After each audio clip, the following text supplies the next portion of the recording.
merci de nous retrouver sur le plateau de TVBA où nous avons aujourd'hui le plaisir de recevoir Éric Coignat. Il est adjoint à la mairie d'Andernos et participe à l'organisation d'Andernos Jazz Festival. Bonjour, merci de nous rejoindre. Bonjour Fanny, bonjour à tous.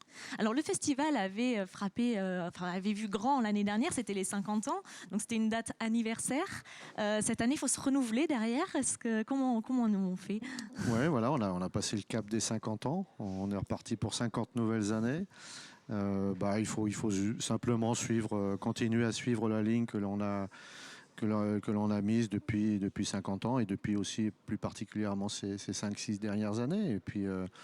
Et puis voilà, se renouveler, continuer à faire vivre cette musique, améliorer un petit peu la technique sur les scènes, voilà. Avec un nouveau thème cette année? Avec un nouveau thème, alors c'est un petit peu différent des années précédentes où on avait tendance à mettre un thème par soir. Là aujourd'hui, on a un fil rouge sur les 3 jours du festival qui est la musique de la Nouvelle-Orléans.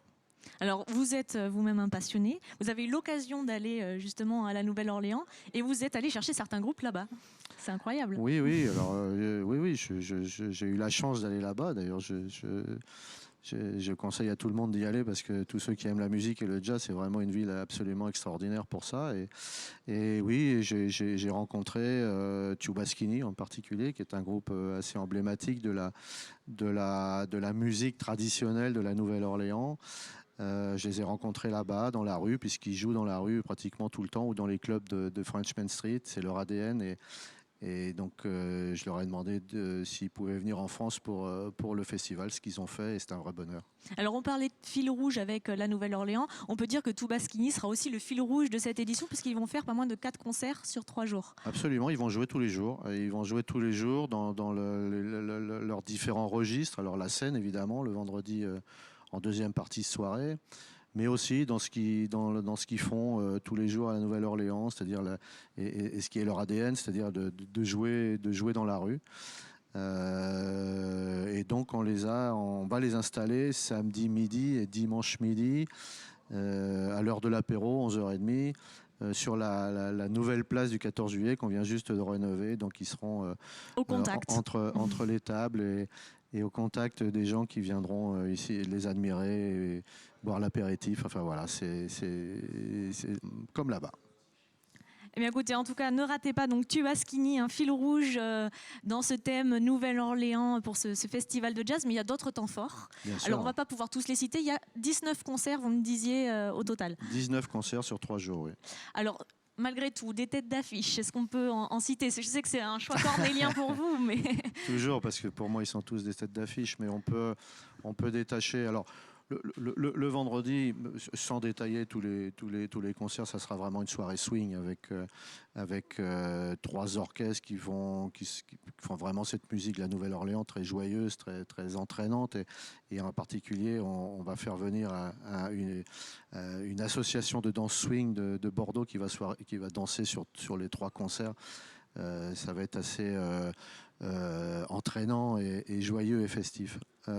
Après, oui, les têtes d'affiche, il y a un concert qui me tient particulièrement à cœur, c'est le concert de samedi soir dans les Jardins Louis-David, c'est en première partie de soirée, où là on va faire un concert assez exceptionnel qui est la rencontre d'un quartet de jazz avec un quatuor à cordes.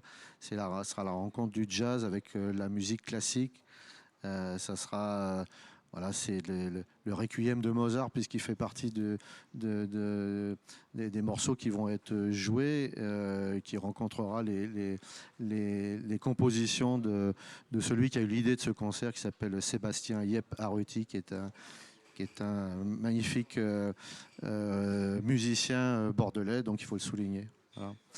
Ensuite, suivra Cécile El Recchia, qui est une chanteuse de jazz bien connue sur la scène jazz aujourd'hui et qui, elle, va nous emmener dans les profondeurs de la Louisiane, dans cette musique jazz cajun, dans le bayou. Voilà, c'est ça.